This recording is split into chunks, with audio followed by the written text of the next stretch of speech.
This is a 24/7nursetutors.com lecture. 24/7 Nurse Tutors, providing unlimited tutoring. Welcome, and thank you for joining us. Neurological System, Part 1. We are going to begin neuro with cranial nerves. Are you ready?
Now join me and I will teach you the cranial nerves in 5 minutes.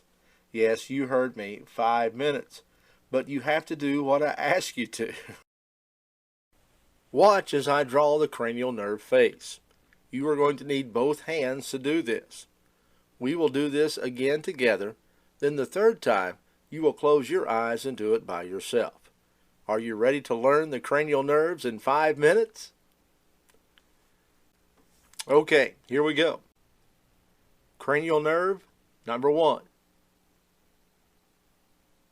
Nose. Number 2. Eyes. Number 3. Touch your eyebrows. Number 4. Look down. Number 5. Draw that 5 across your face. Number 6. Look sideways. Left, right, left, right. Number 7. Draw your face. Number 8. Your ears. Number 9. It's in your mouth. Number 10. In your mouth again. Number 11. Spinal accessory, move those shoulders in rhythm. And number 12. In your mouth again. Excellent job. Okay, here we go. Close your eyes. Cranial nerve, number 1. Nose. Number 2. Eyes. Number 3. Touch your eyebrows. Number 4. Look down. Number 5. Draw that 5 across your face. Number 6. Look sideways. Left, right, left, right. Number 7. draw your face. Number 8, your ears. Number 9, it's in your mouth. Number 10, in your mouth again. Number 11, spinal accessory, move those shoulders in rhythm. And number 12, in your mouth again. Excellent job. All right, are you ready to do it again? Let's do a little more cheery this time. Number 1, nose. Number 2, eyes. Number 3, touch your eyebrows. Number 4, look down at your nose. Number 5, draw at 5 across your face. Number 6, move those eyes sideways, left, right, left, right. That's good. Number 7, draw your face. Number 8, your ears.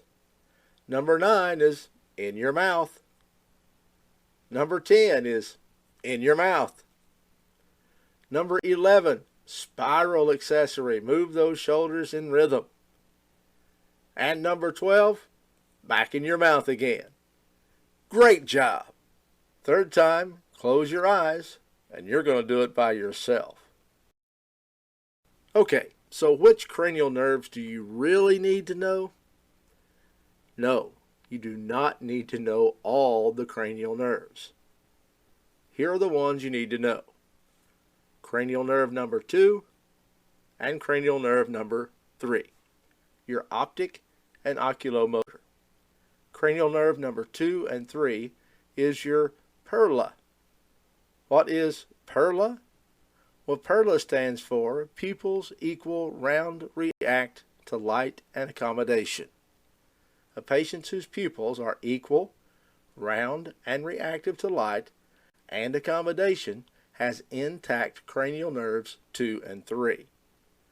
During a neuro assessment, with your patient looking into the distance, we use your pen light to shine light obliquely, or slantwise, onto each pupil. The pupils should constrict in response to light. We note both the direct response, that of the same eye, and the consensual response, that of the opposite eye.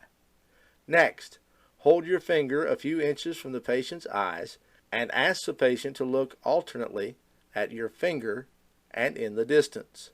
Observe his pupils for accommodation. They should dilate with far gaze and constrict with near gaze. A patient whose pupils are equal, round, and reactive to light and accommodation has intact cranial nerves 2 and 3. The oculomotor nerve is responsible for the nerve supply to muscles around the eye, including the upper eyelid muscle, which raises the eyelid, the extraocular muscle, which moves the eye inward, and the pupillary muscle, which constricts the pupil. The next one you need to know is cranial nerve number 5. What is cranial nerve number 5's name? Trigeminal nerve. The disease of cranial nerve number 5 is trigeminal neuralgia. I repeat, trigeminal neuralgia, or tic douloureux. Neuralgia actually means pain coming from a nerve. Look at the picture. The trigeminal nerve has 3 branches, which take sensations of touch and pain to the brain from your face, teeth, and mouth. The trigeminal nerve also controls the muscles used in chewing and the production of saliva and tears. I had a patient who described trigeminal neuralgia as electric shock to his face. He said it was stabbing, piercing, sharp, kind of knife-like. Now, a female patient of mine said she couldn't eat anything without her cheek feeling like it was on fire. She was constantly in pain, and there was a constant throbbing from the right hand side of her skull, ear, cheek, and neck. The pain usually lasts a few seconds, but can last up to 2 minutes, but is so severe that you may jerk or grimace with pain. The time between each pain may be minutes, hours, or even days. Some patients who have trigeminal neuralgia may need surgery like a balloon compression, while others respond to medication. What medications of choice for trigeminal neuralgia? Carbamazepine, gabapentin, and Dilaudid. Let's talk about cranial nerve 7. What is the disease of the facial nerve? Bell's palsy. Now this is the scary one, because what do you think the patient thinks when one side of their face droops? They're thinking, oh my word, I think I'm having a stroke. Yes, symptoms of Bell's palsy progress fairly rapidly and strongly resemble the symptoms of certain types of stroke. The symptoms of Bell palsy include sudden weakness or paralysis on one side of your face that causes it to droop. Now this is the main symptom. Remember, with some of these patients, they are unable to close their eye. So remember, a nursing intervention is to protect that eye. They may have drooling, excessive tearing, or even dry eye, loss of ability to taste, pain in or behind the ear, numbness in the affected side of the face, and increased sensitivity to sound. Prednisone and acyclovir are medications used to treat Bell's palsy. Cranial nerve number 8. This is your auditory nerve, or vestibulocochlear nerve. I like to say auditory nerve. It's so much easier. The auditory nerve is responsible for the sense of hearing, and it is also pertinent to balance. Problems with this nerve may result in deafness, ringing or noise in the ears called tinnitus, vertigo, dizziness, and some patients may even vomit. Ototoxicity is the problem we have with cranial nerve number 8. This could be caused by medication like furosemide, that's Lasix, aminoglycosides, they end in myosin, and aspirin. Cranial nerve number 10. This is the vagus nerve. What happens when we stimulate the vagus nerve?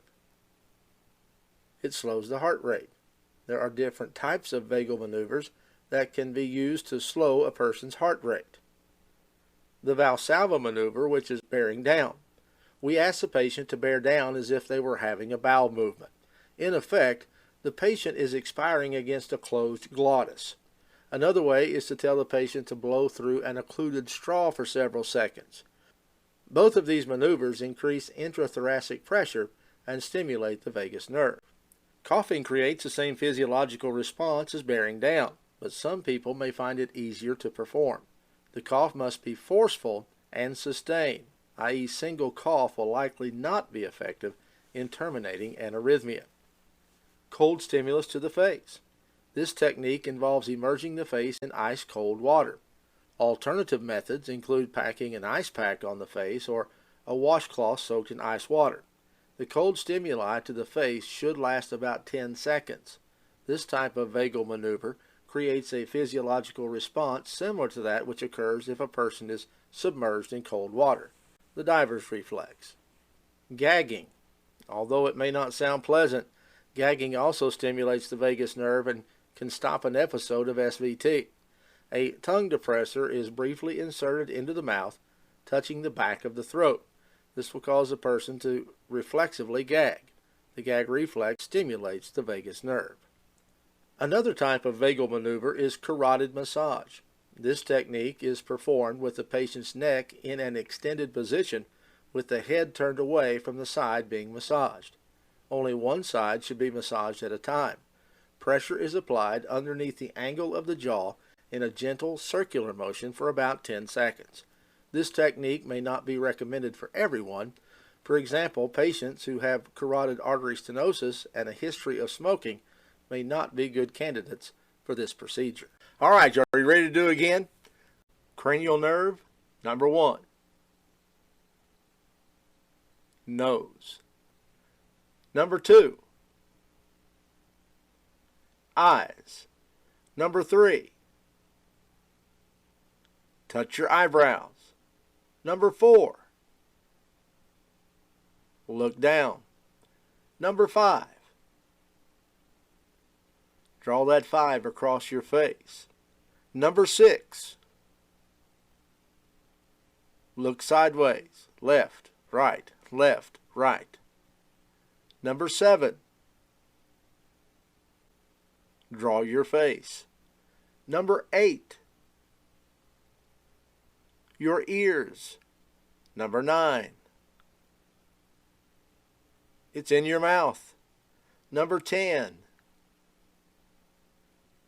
in your mouth again. Number 11, spinal accessory, move those shoulders in rhythm. And number 12, in your mouth again. Excellent job. Let's talk about other neuroconcepts. We already know the brain herniation can cause severe disability or even death. So what can cause brain herniation? Think. What can cause brain herniation? Well, traumatic brain injury, intracranial bleeds, brain tumors, or even intracranial pressure. Remember, the goal is to keep the intracranial pressure less than, right, 20 millimeters of mercury. Normal intracranial pressure is actually 5 to 15 millimeters of mercury. We also know that hyperventilation is one method of rapidly lowering intracranial pressure.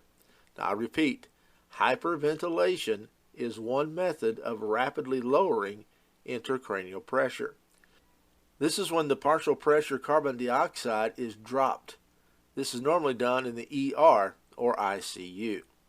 You will see questions that are coming out regarding the hyperventilation and decreasing intracranial pressure. Make sure you know this. So let's look at increased intracranial pressure cause. We know if the brain herniates, it's bad news. The prognosis is really bad. That's why increased intracranial pressure is bad. As a nurse, your job is to closely monitor patients with head injuries. So what are the early signs of increased intracranial pressure? Decreasing level of consciousness and restlessness. I repeat, decreasing level of consciousness and restlessness. Now, let's say you're on duty, and the nurse handing over gives you a report that sounds like this. Hey, you know Mr. Smith in room 5 is not doing well. He is always in and out, and you know his level of consciousness has decreased a tad bit. Oh, and I have like 5 minutes to pick up my baby at the nursery. See you later, and runs off. So you go to the room, and you do a good assessment like all good nurses do. Guess what you find? Your patient is very difficult to arouse. The report you received was quite subjective, don't you think? So you don't even know if your patient is getting better or worse. What's his baseline? Has his Glasgow Coma Scale changed? So what do you do? Think. What do you do? On NCLEX questions, if you miss the early signs, please do not miss the late signs of increased intracranial pressure. I repeat, if you miss the early signs, which are decreasing level of consciousness, increased restlessness, please, please, please do not miss the late signs of increased intracranial pressure. And what are the late signs of increased intracranial pressure? Well, it's called the Cushing triad. Remember, it's easy to miss the early signs of increased intracranial pressure, but the late signs are objective data. Cushing's triad refers to the changes the body experiences to compensate for the rising intracranial pressure. The word triads tells me how many things are involved, right? 3. Very good. 3. The blood pressure, the heart rate, and the respiratory rate. Again, the blood pressure, the heart rate, and the respiratory rate. With Cushing's triads, we see blood pressure going up with widening pulse pressure. The heart rate goes down and the respiratory rate goes down. Now we just said a widening pulse pressure. What is a pulse pressure?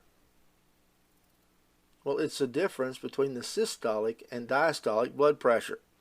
So what is the pulse pressure for a blood pressure of 147/96?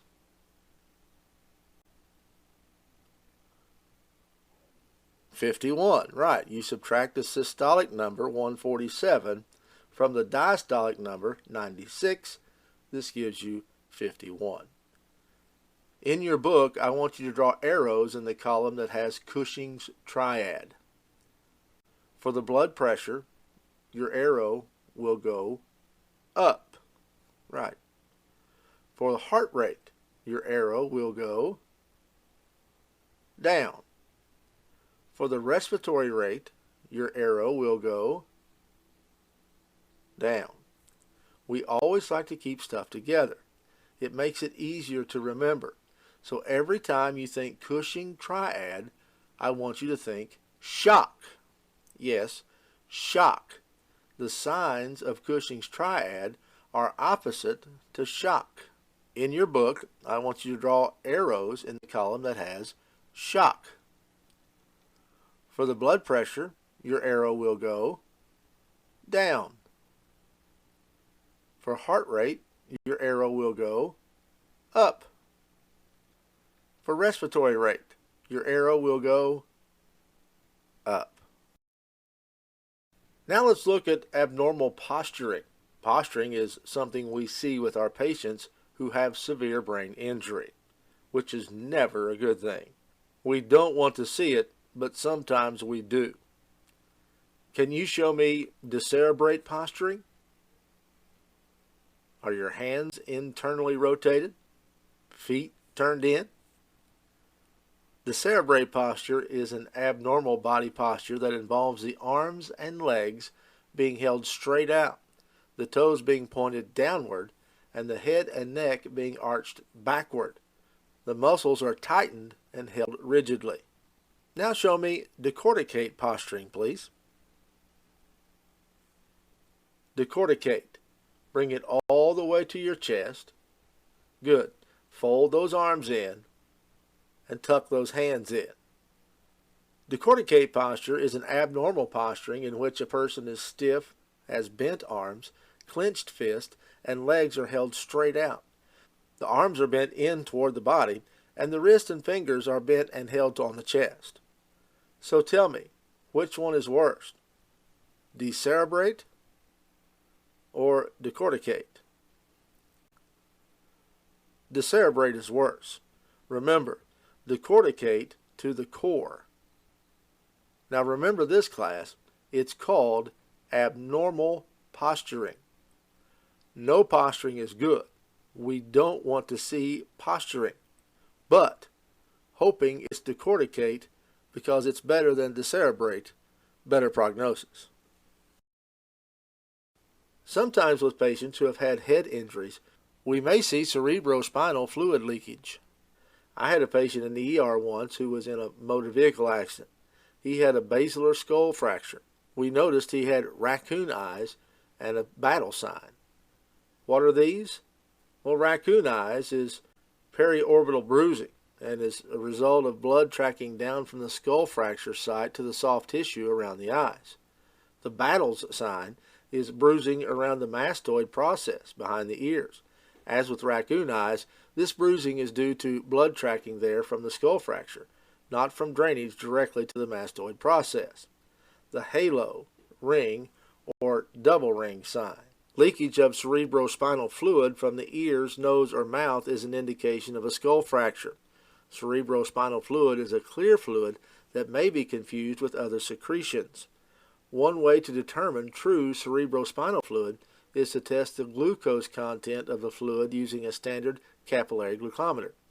Cerebrospinal fluid contains glucose, but at a much lower concentration than the blood. If glucose is found in the clear fluid, there is a likelihood that cerebrospinal fluid is present. What do we call it when the cerebrospinal fluid leakage is from the nose? Well, that's rhinorrhea. If it's coming out of the ear, it's called otorrhea. Please remember, we need to keep the head of the bed elevated at least 30 to 45 degrees. We really want these patients in semi-Fowler's position. Remember, to keep visitors out, limit number of visitors, we really want a quiet room. Make sure they don't strain. How can you, as a nurse, prevent straining? Well, give the ordered stool softeners and avoid neck flexion. Now, this is my pet peeve. In clinicals, sometimes I have seen students go into a patient's room and nicely introduce themselves. Hello, my name is Tim. I am a student nurse, and I came to give you your insulin. The student nurse goes ahead chatting, gives the injection, and then leaves. Meanwhile, our patient has scooted all the way to the bottom of the bed, her neck kind of twisted. You need to avoid neck flexion. Neck flexion can increase intracranial pressure. So please, if you go into a room and notice your patient has scooted all the way to the bottom, get a second person, an RN or some other help, to help you put the patient up in the bed. We want you to make your patient comfortable before we leave. All right, especially with neuro patients, we do not want neck flexion. I repeat, we do not want neck flexion. Now let's talk about SIADH syndrome, inappropriate antidiuretic hormone. Patients with SIDAH, do they diurate or retain? Correct, they retain. S is for swollen. They retain. SIADH people retain fluid. So let's keep going. Let's talk about another term we use when assessing a neuro patient. It's the Glasgow Coma Scale. It's the consciousness scale. I remember when I was in neuro many years, and I remember all I wanted to know was, hey, come with the SEH and the SDH and the MVH and et cetera, et cetera. I knew, but I wanted to know the GCS. It tells me a lot about how my day is going to go. Class, it's that look at the eye movement, verbal, and movement. Eyes 4, verbal 5, movement 6. I say it again. Eyes 4, verbal 5, movement 6, and eyes. Remember that the minimum number is 1, the maximum is the 4, 5, or 6. So the maximum score for GCS is 15. Now remember, if minimum GCS score is less than 8, then they probably are going to intubate. Write that down. Less than 8, intubate. Score of 7 or less indicate coma. 3, 4 is not a good score because it's somewhat like a 0. 3 or 4, high mortality rates.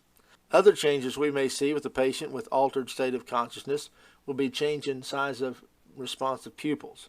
That's why we do Perla. We may see one side is dilated, the side of the injury. We may see an elevated temperature.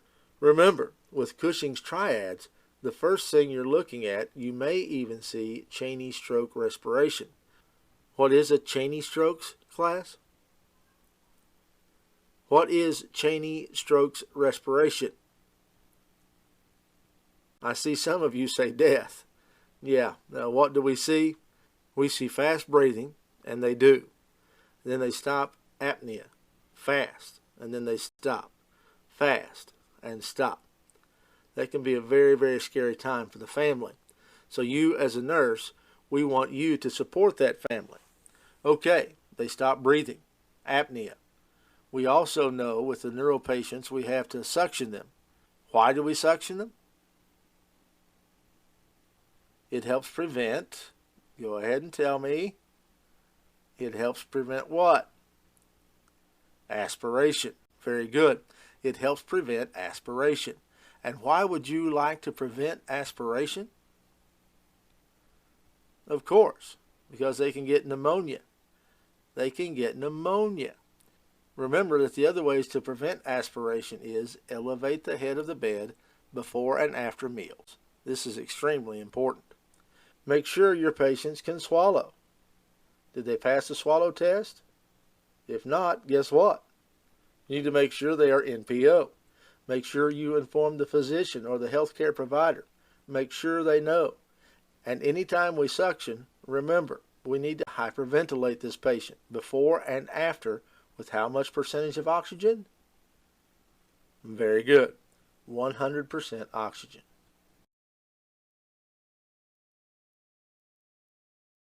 Remember, you are more than a conqueror and you will be successful. Join me as we review core content in the next unit.